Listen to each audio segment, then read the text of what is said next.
Before we dive into the conversation with my next guest, I have a very special announcement to make. If you're a business owner, I have a feeling you started this journey because you want more than success. You want to live a truly abundant life. That means having a profitable business to fund the lifestyle you love and create a massive positive impact.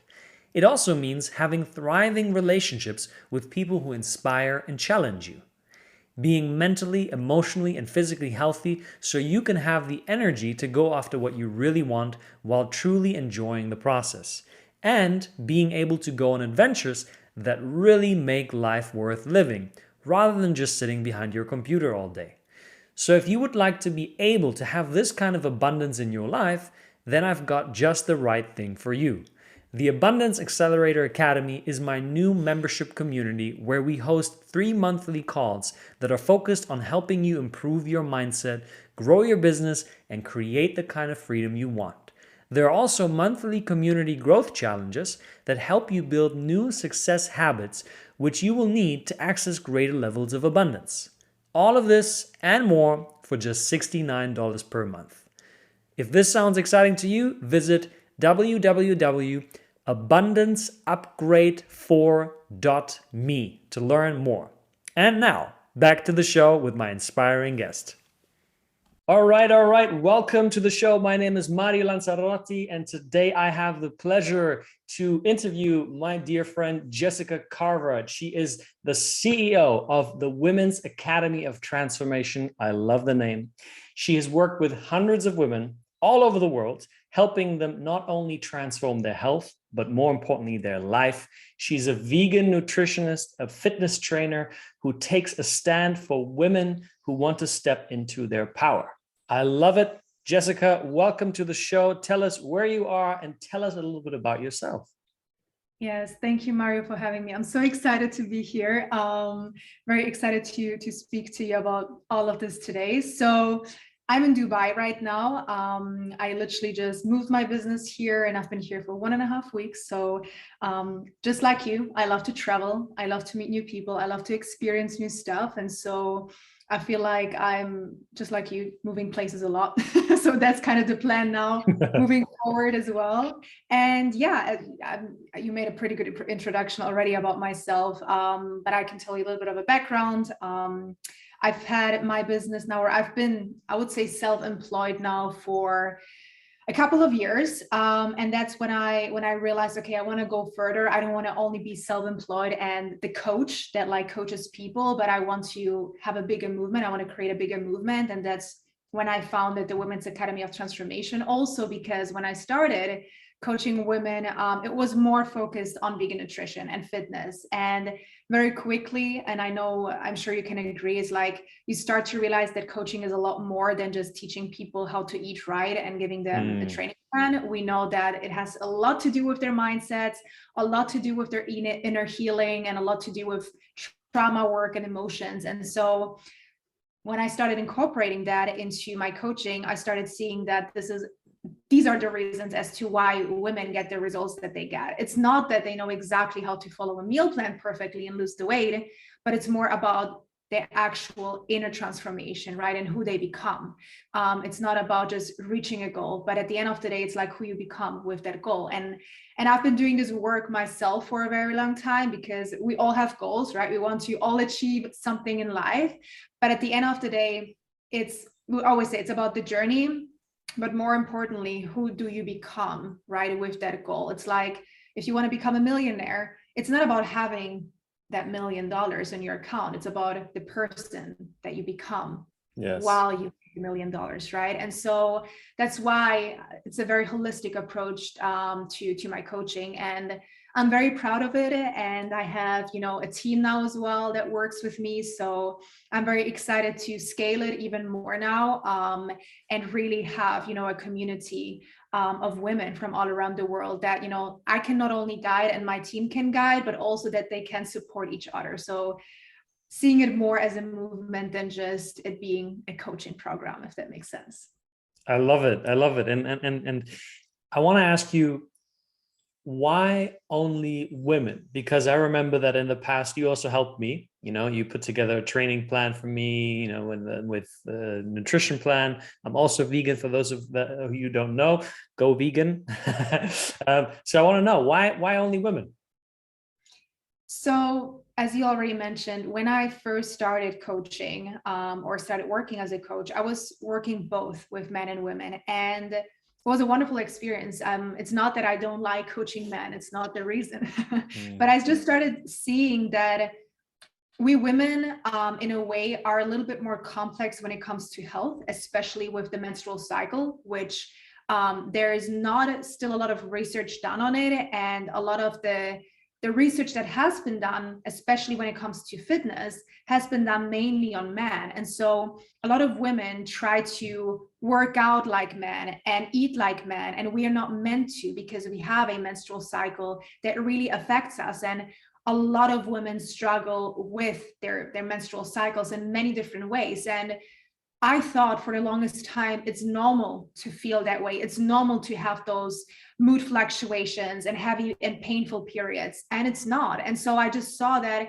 this was one huge aspect that was holding women back in really stepping into their power, right? They felt really disconnected from themselves because of that. And so I started seeing, while I was coaching, both that women need a different approach than men. And of course, I don't feel like a man. I can't really like, I can coach men when it comes to fitness and I can give you the meal plan, but I don't know what's going on inside your head, how I know for most women, right? Because mm, I have my own menstrual cycle, I have my own struggles, I have my own, inner healings that I have to do. And so women are a little bit more complex when it comes to that. And again, I wish I would know what men think. That would, of course, I would then expand more to being able to work with men. But I feel like there are a lot of awesome men out there that can guide men a lot better than I can. And I've seen as well that I've had a lot of women that worked previously with male fitness coaches and felt sometimes like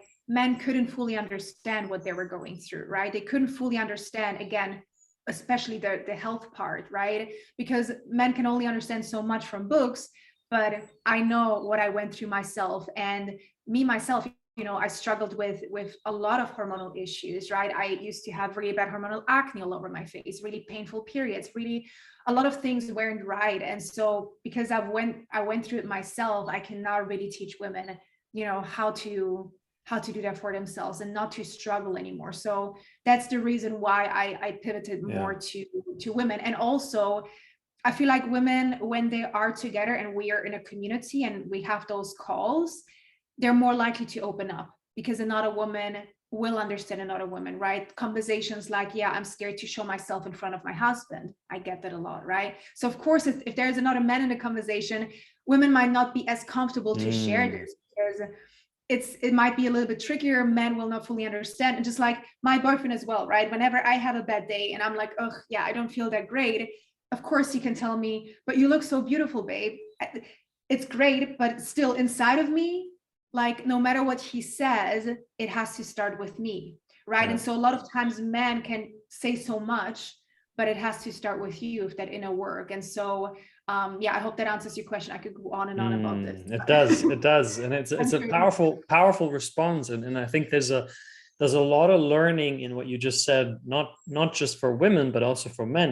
From my point of view, like as you were speaking, like I'm reflecting, okay, how am I showing up with my fiance when she goes through her period, and am I being that person who says, hey, if you don't feel okay, that's okay? Or am I being the one that says, well, you look gorgeous, what are you saying? So thank you for that reflection. And I want to ask you, since this is a show on mindset, and I want to talk a little bit about, you just mentioned how in the past this has affected you a lot. And I think there's a lot of learning, not just for a lot of the women out there who are currently dealing with this, but also for men who you might work with women, or not just in a relationship, but also in a professional relationship in their company, where they have more compassion, more understanding of really how to nurture this person so that she can operate within her zone of genius. How was that for you when you did not have those solutions that you have today?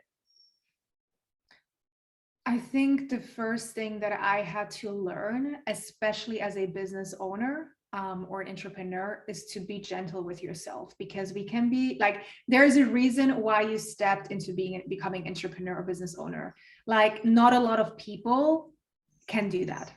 Not a lot of people have the willpower, right? A lot of people give up very quickly because it's not easy, right? Especially the beginning months or years, because of course you're first starting out. A lot of people have no idea what to do, and making mistakes is very normal. We have to make mistakes in order to learn, right? And mistakes are, I don't even see them as a mistake. It's a learning process, right, that you're going through. And I still make them to this day. I still have things that work out and things that don't work out.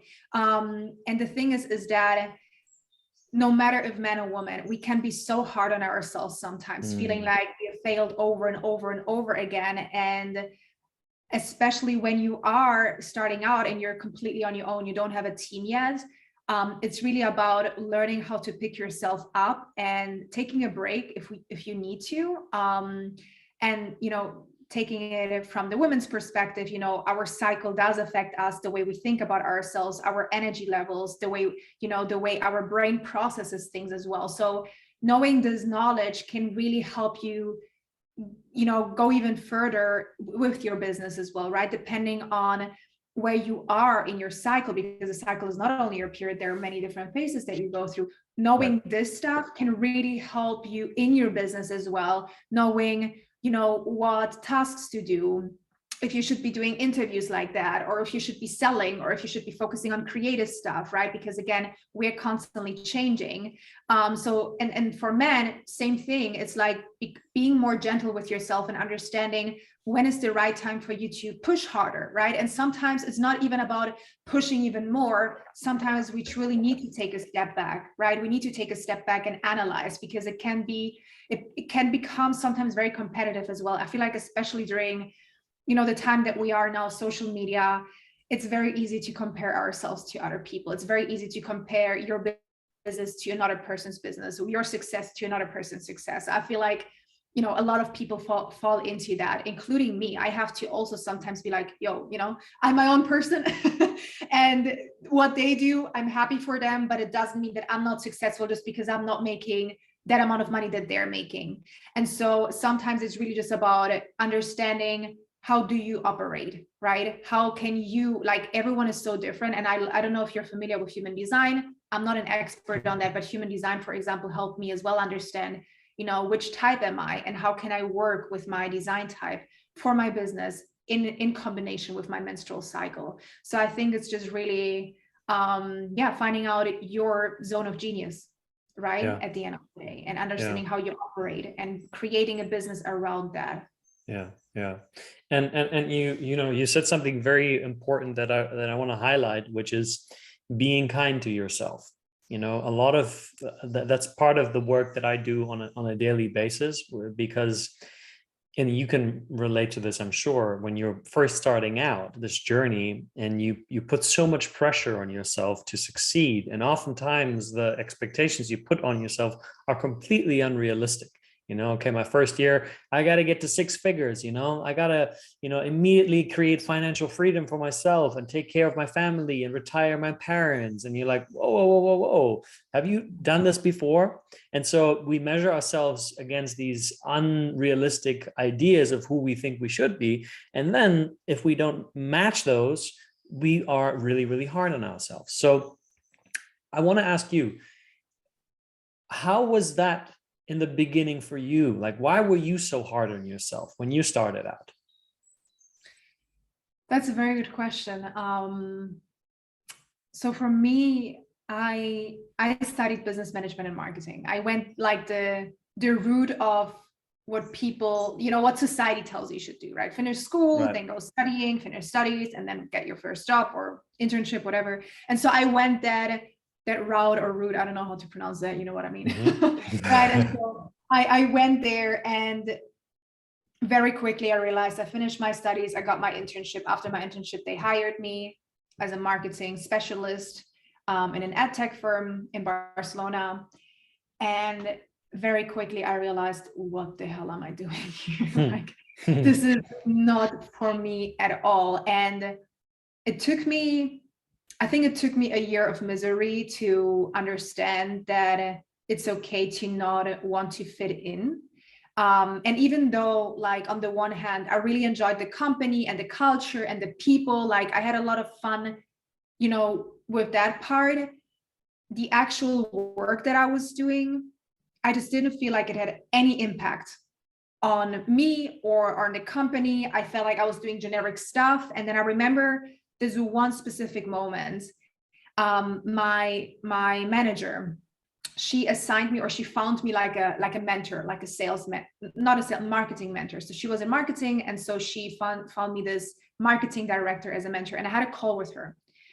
And I remember sitting on the call with her, and she's like super passionate about like telling me about how we can work with the sales team and make more sales and all of that. And I'm just sitting there, I'm like, I stopped listening after I think 5 to 10 minutes because I just didn't feel it at all. And I was there like, this is not, like, I don't see myself being a marketing director in an ad tech firm. Like this just didn't feel right. And so here I am at the beginning of my career, where everyone tells you like, this is where you should be hustling so you can grow in the company and really, prove yourself. And here I am feeling like the complete opposite. And that also made me very, not only unhappy, but my health really started to decline. Because for me, happiness and health are so connected. Like if I'm not happy, I will feel miserable health-wise as well. And so I had really bad insomnia. I was super stressed, not stressed about the job, just about not feeling happy. And so I felt at the most miserable point in my life. I would be crying every single day. I couldn't sleep. I was, so irritated every single day. Like people couldn't speak to me. My mom couldn't call me because I would like not be able to talk to her. I was really, really mean to her. I was so unhappy. And my mom started to notice as well. And then I remember I traveled back home to Germany for a week, and I spoke to my mom, and she told me as well that she thinks I should quit my job. And because she saw me and she was like, this is not for you. This is not the environment for you to be in. And then I spoke to my dad separately, and he kind of had the same opinion. And so I came back to Barcelona. I quit my job. And when I quit my job, I knew in my head what I wanted to do. I wanted to create my own coaching business because I was already kind of doing it somehow, but like it was a little bit, new. And let's say I knew I wanted a business. I didn't know yet it was going to be coaching. So I knew it was going to be something, but I didn't know yet coaching. Okay. So because I just mismatched the time in my head. And so I remember quitting my job, and then I started talking to my mom, and I went back, I took a step back because I started working as a waitress again. I needed money. I moved back into with my mom, which is like a big step from making your own money to like going back again and like waitressing, a lot of people don't want to do it. They feel like a failure. To me, I was very happy I could do it because I wasn't happy where I was. And so during this time, I studied vegan nutrition. I became a fitness trainer. And then I got my first job as an assistant coach for another coach. That was the first time I got into the fitness world and the coaching world. And then I started realizing I want to do this on my own. And so that's when I think I started putting a lot of pressure on me, because everyone in my life, besides my boyfriend, was telling me that it wasn't a good idea because I didn't have the experience, including my mom. My mom, I know she loves me a lot, but during this time, she was scared for me to create my own business. She said I didn't have the experience. I should go back to marketing. I should go back to what I've learned. Right. And so I think in the beginning, the biggest pressure I felt is like trying to prove people wrong. And so for me, it was where I was really hard on myself when it wasn't working out how I wanted it. I was very, I was scared, and sometimes I'm still scared, because the thing is like, I still feel at the beginning stages. If I stop working today, my business is going to crash, right? Because I'm still like the main head of it. I don't have, people behind me that if I go on vacation for a year, it's going to run. So of course I still feel that pressure to this day. And, but I feel like I'm a lot easier on myself, because I know, okay, I will not land on the street if I, don't make money in a month or something. But of course, kind of like you as well, I do want to help my mom eventually, right? I do want to create those things that require you to have a lot more money, right? And so I think that's the pressure. So I think it was important to kind of share the whole story behind it, of like where I started and where I am now. Because at the end of the day, I feel like a lot of people might feel that pressure, especially if you go from like this traditional way of like schooling and then having a job and quitting, and people all around you are like, are you dumb? Like, you shouldn't be doing this, right? A lot of people in my work also telling me like, don't do that. Yeah. It's very interesting because you and I, we have a similar kind of background, you know, and for transparency's sake, both Jessica and I come from Germany. We're born and raised there. And German culture is very much the way you go to school, then you go to university, you get your degree, and then you get a safe job. And then within what you have studied, you slowly but surely advance. And so people that go against that or out of that are seen in one way as a little bit of like an inspiration. I think that's coming out more and more because more people are like, I want that as well. And still a lot of people are like, are you mad? What are you doing? How are you going to get all of, because in Germany, there are like 5,000 insurances for everything you think you need, which you might never end up actually needing. And so that's a lot of money that you pay for social security and all that stuff. So I really, really resonate with what you're saying. And I want to highlight this one thing because I think a lot of entrepreneurs struggle with this. And this is what you said about trying to prove other people wrong. And talk to me a little bit about this. I'm trying to prove other people wrong. What's that like? And what's the impact of that on your life? Yeah, I have to say, I'm sure you can agree with this. When I first went into business, or I created my own thing, I was self-employed. I started seeing that a lot of people that were in my life weren't resonating with me anymore, or I wasn't resonating with them. So my mindset started to shift so much within a very short amount of time. And so when I started speaking to people from my old city where I was born, or my old friends, they didn't fully understand what it is that I was doing.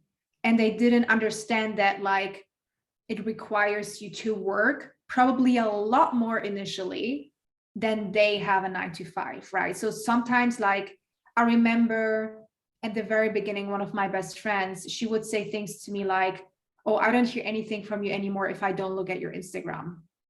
I'm like, okay, I get that, but my Instagram is not there to update my friends. My Instagram is there to make money. Like, this is where I get my clients from, right? And so I had these conversations quite a lot. I think at this point, she kind of understood like, okay, you know, this is a serious thing. It's not just like a game for me. And so a lot of people are still, I don't think they fully understand the capacity of how important this is to me. But, you know, in terms of proving other people wrong, I think I kind of outgrown that. I think I've kind of outgrown that because I'm no longer worried at all anymore what people say about me. I really don't, I couldn't care less. Like, but I only because of those 2 years, I think I've grown such a thick skin. I don't know, do you say that in English? I think so, right? Because I've gotten over the years a lot of hate, you know, a lot of like negative comments, a lot of people that didn't agree with what I was doing. And of course, initially that freaking hurts, right? But at the end of the day, I'm putting myself out there. And the thing to me is that I know that the more successful I am, you're going to have people that agree with you or don't agree with you at all.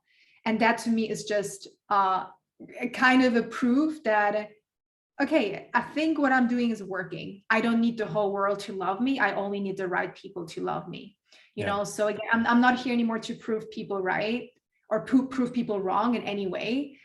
I'm just doing what I need to do. Again, in the beginning, I would be like hurt if someone unfollowed me or if, you know, whatever, like those things where I'm just like, whatever, you know, you're not meant to be here. You're not meant to be part of my tribe pretty much, you know? Right. Yes. I love that. And, you know, I love that you say you have outgrown this idea of I'm trying to prove someone wrong so that they agree with what I say, or they are then wrong with what they said about me. And I want to dig a little deeper on two things. And number one is for our listeners, what would you say helped you outgrow this? You said you developed a thick skin, right? I get the sensation because of what you said earlier in terms of being kind to yourself, that that plays a role in there as well. Yeah. Let me think about this question. So I think how it started happening is when I started showing up, even when I didn't feel like it, when I was exposing myself, right? So exposing in a way like I was actually like, sharing my story, and I was showing my real true me. And also, of course, at the end of the day, if you have a business, you want to make money, right? And otherwise, you like, there's a quote, right? If your business doesn't make sales, you have an expensive hobby, right? Like, I love that. right? Because there's a lot of people that say, I have, how many business owners like you meet and they don't make a lot of money, right? Yeah. You want to make sales. So you also have to think of that perspective. Okay, what is it that I need to do, say whatever, that is going to make the sales? And of course, people will not agree with that. Now, in the beginning, I was so scared to do the things that will help me sell things, right? Because I didn't want to hurt that person, this person. What is this person going to think about me? What is my grandma going to think about me if I show myself in a bikini? Like all of those. And of course, she has commented on these things as well, which, I don't care.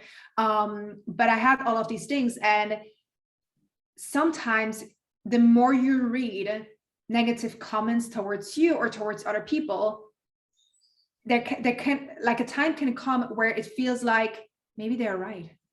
Maybe what they're saying is true. Maybe I shouldn't be doing that. Maybe this was wrong. And so to me, this was really about shutting that off and focusing on my clients, focusing on the results that I'm giving my clients, right? Yeah. Focusing on like, hey, I know that I'm here to help people. Of course, I want to have a profitable business, but my number one goal is to help women transform. And so when I see that is working, I'm a lot easier on myself because I know what I need to do to get the people that I can help. I hope that answers your question. It does. It does, So what I hear from that is, as you say, there's a lot of voices that are around us at all times, a lot of opinions of what we are doing, whether that's right or wrong, and what we should be doing more or less of. And what you're saying is focus on the voices that fuel you to move forward. And as you said, those were your clients, those were the results, those were people that appreciate the work that you're doing. And I think that's beautiful. And I think that's a powerful lesson for all of us.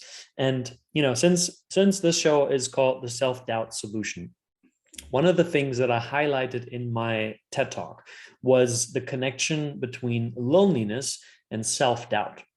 And I want to ask you, because I myself have struggled with this, and as you were sharing this definitely reminded me of it. When I was on this quest to prove people wrong and make people wrong, really, about the opinions they have about me and what I'm doing, I often felt lonely, because I often felt like you said earlier, people don't understand me. And some of my oldest friends and family members don't understand what I'm doing. And then I was like, I don't even want to talk to them because they don't really get what I'm doing. So I'll just focus on working. And how was that for you? Oh, that is such a good question, because I'm still trying to juggle that. Yeah. I'm still trying to balance that out. To me, what I'm trying to focus on more now is to find people that understand you. So it's, there's nothing wrong with having people in your life that don't understand you. Keep your friends, keep your family, of course. Right. But it's also finding people that are on the level that you are, right? Connecting with people that understand where you're at. And so I have, a couple of people that I can reach out to, right? When something doesn't work out, or when something works out, and we celebrate each other, and I ask questions, and then and I share tips, and I share, hey, listen to this person, whatever, like people that fully understand you and that lift you up. And sometimes, of course, you will meet people along the way that are only there to rant. And I'm at a point where I'm not available for that anymore. Like, I'm not available for you to keep telling me how miserable everything is and how miserable your life is, because that's not the frequency I want to be on. And for some people, it's hard to understand, right? For some people, like, because we live in a world where, like, this is all that we grew up with, right? Looking at my mom, and I remember, coming back home, and my mom, the first thing that she would say is like, did you hear that this person, did you hear that that person did that, and that person did that, and I was like, everything is so bad and whatever. And I'm like, Yeah. Mom, I don't care, don't tell me about all of these people. And still today, when I get on a call with her, I have to be very, very protective of my own thoughts and my vibration, because the first thing sometimes that she would say is like, everything sucks, and with this and that. I'm like, whoa, stop, Mom. No, it doesn't, right? And so the people that, of course, like my family, my friends, I try to navigate myself, if that makes sense. Like, I'm a coach in life as well, like you are. So like, sometimes maybe it's not the best, but I try to kind of coach them through that and be like, no, let's think about this in a different way. And with the people, when I meet them and I feel like from the beginning they're using me as like a ranting machine or whatever, I don't agree with that. It's okay to ask me for advice, to ask me for help, but sending me a voice note, and I've had that before, sending me a voice note like 4 or 5 minutes of like all of the things that are going wrong. You are responsible for your life. You are responsible for your results, right? Always. Like, if you really understand that, that you're responsible for the money that you make, for the life that you live, for the people that are in your life, no one else, not the environment, not, the pandemic, nothing is responsible for your life, then we can talk. Okay. Like, when you get that, when you take responsibility for your own life, then we can talk. Of course, we are all human beings, and we're gonna have bad moments. We're gonna have moments where, we have like a little cry, or like it didn't work out and it sucks and whatever. And that's okay. We are meant to feel. It's not that we're supposed to suppress whatever we feel on the inside. We're still meant to feel, but it's also about taking responsibility for it, right? Yeah. Because most people do not. And like, I'm a big fan of Bob Proctor. I'm not sure if you know him, but Bob Proctor and his teachings have really dramatically changed my life. And he also always says, most people don't take responsibility for their life, don't take responsibility for the money that they make, nothing, because we like to blame it on other people. We like to blame it on external circumstances, because it's easy, right? It's easier to blame everything else. Or this client says she doesn't want to, ooh, sorry, there was something.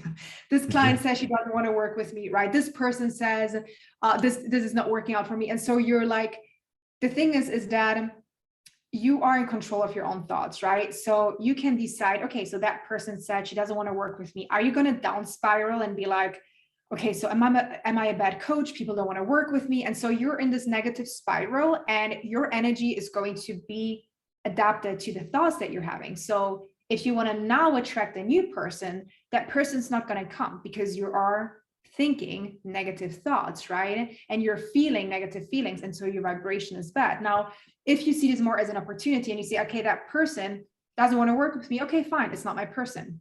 But you're immediately shifting your thoughts into like, okay, so I'm going to attract the right person. Your thoughts are in a complete different vibration, and it's going to be a lot easier to then attract the people that are meant to be in your life, right? And so this literally applies to everything. And that's why I really, really love Bob Proctor's work, because, I still do his program up to this day. And I repeat it over and over again, because his learnings are so powerful if we actually apply them, right? So yeah, they're some of the things that I've learned from him, and how I lead my life and my business, if that makes sense. Yeah.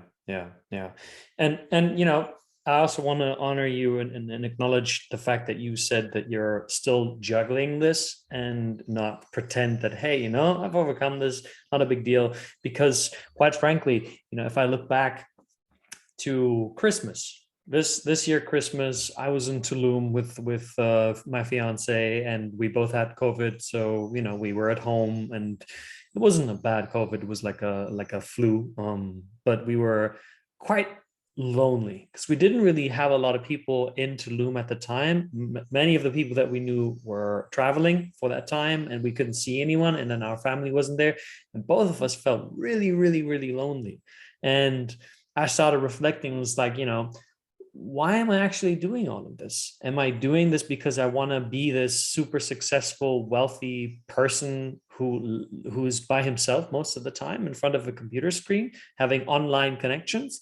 Or do I want to have real human connections? And the answer obviously was the second one, which then led me to start a men's group in Tulum, where on a weekly, regular basis, I would meet face to face with men and have deep emotional connections where we would open up. And that I found was one of the keys to help me really get to a whole new level of showing up in my life. Because I tell this people, when your mind thinks about what if this doesn't work out, which is another way of saying what if I fail, then your mind, without you being aware of it, goes immediately to like, I might die.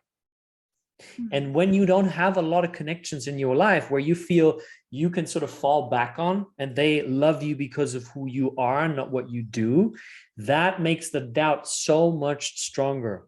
So loneliness, is one of the biggest contributors to self-doubt. And that's why, I love having these conversations, because it's about bringing this stuff to the surface, because so many business owners do not look at this. I think it's very powerful because I think because I started my business during the pandemic, I kind of got used to being by myself on my own in my living room working, right? And also seeing my partner and, him being in the other room. And I think since the pandemic faded a little bit and people are a lot easier and there's no restrictions anymore, no anywhere, I've had a hard time shifting that around.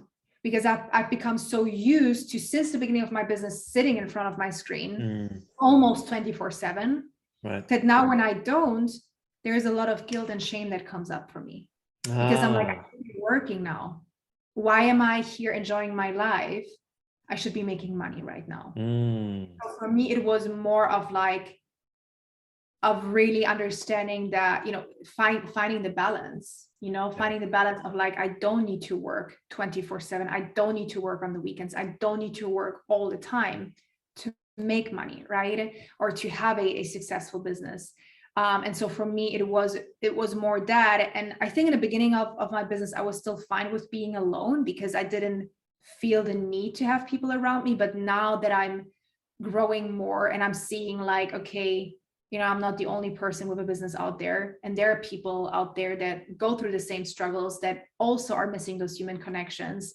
I need to learn how to shift that being a business owner is not only about hustling, but about making those connections, but about going out and meeting people, right? And having those human, because at the end of the day, yes, we might be doing most of the things virtually, depending on, of course, the type of business that you have, but you won't be able to, in my opinion, to have a really successful business if you don't learn those things in real life first, right? Like everything that we teach is based on real life experiences usually. And so what if you sit in front of the screen for like every single day, but you're not actually having an actual human connection, but you're trying to teach another person how to have a good relationship?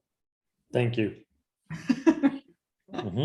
Right. So yeah, I love that you talk about this as well, because it's a huge part, I think, that a lot of people forget.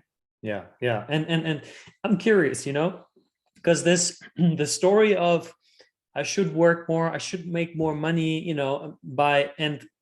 you're already running a very successful business. Obviously, there's always more room to grow.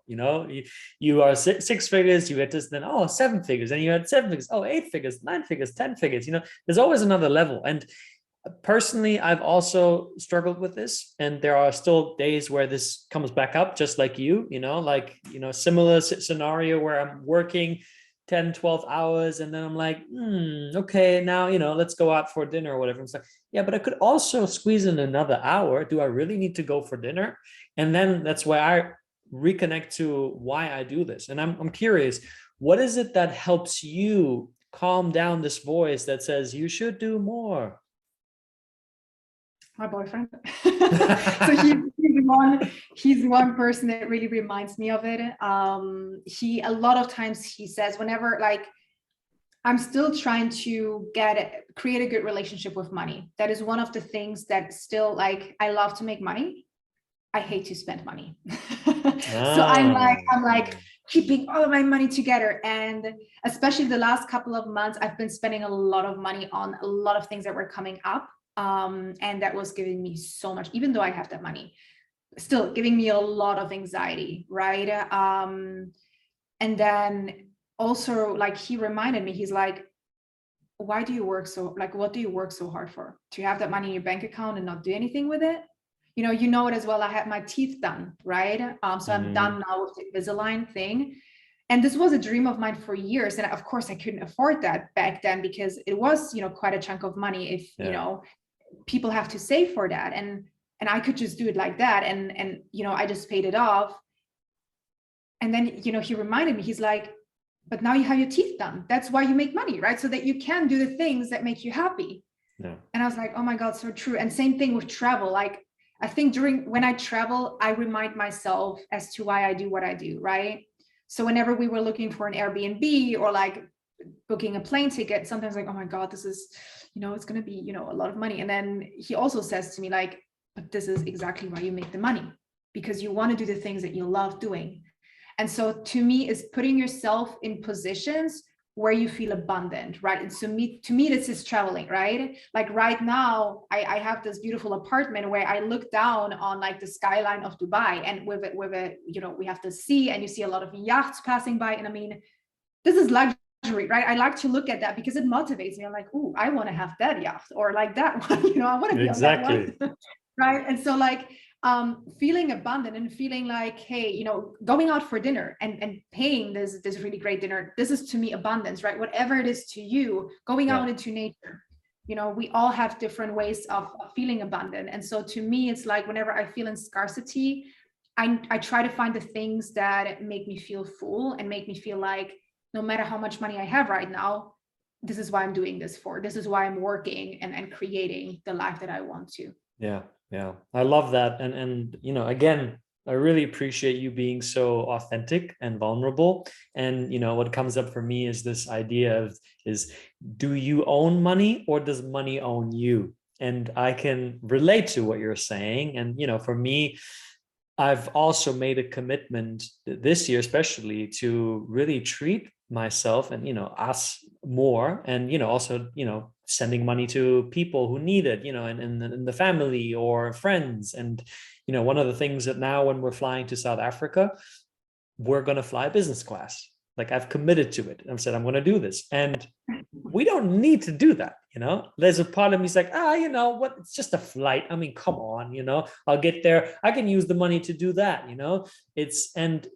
It's where I'm like, no. So similar to you, I want to live at a standard in my life where I only fly business first, and then at some point have a plane, fly private.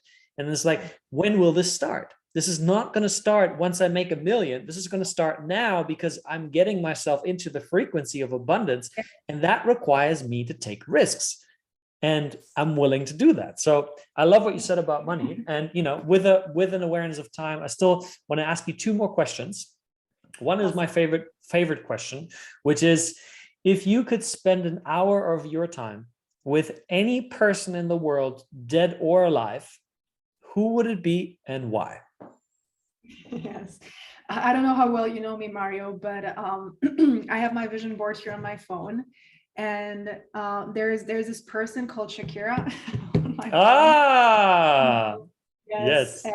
and I've met her multiple times already. So I've had the pleasure and the luck, and I'm very, very grateful that I got to meet her in real life. But the main reason why I would love, and it's on my vision board, like literally there's like a coffee, plug to the picture that I have with her, because I want to actually sit with her and have a conversation. So watch me make that happen. So and I have business class, no, first class. That's first class. Come on, we need to Emirates. see it. Can you show it? Can you show us the vision board? Can you see that? Yes, I love There's it. Shakira on it. There's the first, sorry, there is the first class on here. This is a picture that I'm going to speak about right now, why I have this one. Here is the back with like the sea in the background. I love it. Speaking on stage, my poodle, I want to puppy. So there's a couple of things on there. But I've also, my new vision board in the apartment in Berlin is even more redefined, right?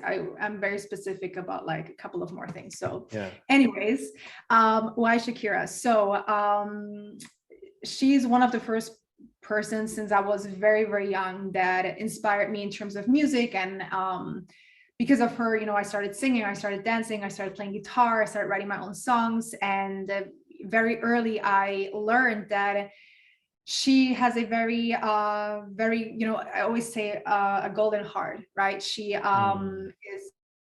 does a lot of philanthropic work, and she builds schools in Colombia since she was 18 years old. So the first money that she made with selling her records, she started using that money to build schools in Colombia. And that's one of the reasons why I have, these children here as well. It reminds me also that what I do has a bigger purpose. I don't want to only keep that money to myself, but I do want to eventually, be able to build my own school or schools, who knows, in third world countries. I'm already in contact with with a person in Tanzania. She is helping women with children out there who don't have anything. Pretty much they live like with $1 a day. And so I've already had a little bit of a so during Christmas last year, we organized a little bit. So I said like, okay, a certain percentage of my sales of my coaching was going to that organization. So we were able to provide them with like, the basic stuff, rice, flour, all of those things. So that was really successful. We got a lot of donations in. And so why I want to have a conversation with her is, of course, first of all, she inspires me coming from Colombia, from a poor country, pretty much. Her parents really didn't have a lot to where she is now, and never giving up. And she's very strong in her opinion, and very very, very successful, of course, in what she does, but also because of what she does besides just, using that success only for herself. So I think this would be a very interesting conversation that I would have with her, just because not only has she inspired me in so many ways, but she's very down to earth as well. And, I can tell because I've met her multiple times now, and she's just like, a normal person that you would meet on the street. It's crazy. I just met her in March in Atlanta in the US. And it was so funny because I met her in the hotel lobby, and I was waiting there, and she just comes in with her brother in like sweatpants, no makeup. She just went to Whole Foods, like buy herself some snacks, and she was like with those 2 big bags of like snacks, and like she was just really cool and like talking to us, and we took a couple of pictures, and like I had this Canva that I created with like pictures that I already had with her, and I wanted her to sign it because I've never had her anything signed for me. And she was so sweet. Like she was literally like she was taking so much time to just like we were 3 fans, and she was just like there with us, looking at these pictures.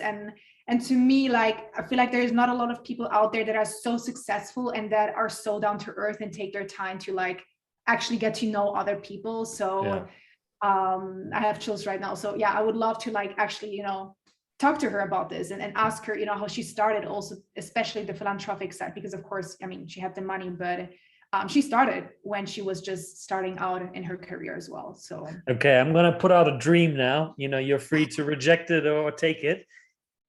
Jessica Karwat and Shakira masterclass on female empowerment. I mean, oh my God, Yes. I mean, she would, yes, please. Yeah, why not? Why not? So I love that answer. And then we have one more question, grand finale question, which is, if you had access to a magic cheat code that will allow you to 10x any area of your life within the next 6 to 12 months, what would it be and why? Which area I would like to expand times 10? Mm-hmm. I think it would be my mindset. Like seriously, nothing else, because I wouldn't want to, make 10 times more money, because the money is not the destination. It's, again, as I mentioned just at the beginning, it's the person that you become. And I feel like the mindset is one of the hardest things to master. it's one of the hardest things to master, right? I mean, I don't need to tell you, Tony Robbins, like he mastered that to a T. That's why he is so successful. The people that are really successful have mastered their mindset to a T. And so if I could, of course, exponentially like really become so well established and stable in my mindset, and like no matter what happens, I push through it, like everything else will follow like this, right? Because it always starts with who you are and what you think about yourself. And yeah. I love it. I love it. That's a powerful answer. And before we end the conversation, you did mention to me that you have something to share with our audience, and I would love for you to speak a little bit about that now, and then where can people find you and how can they connect with you? Yes.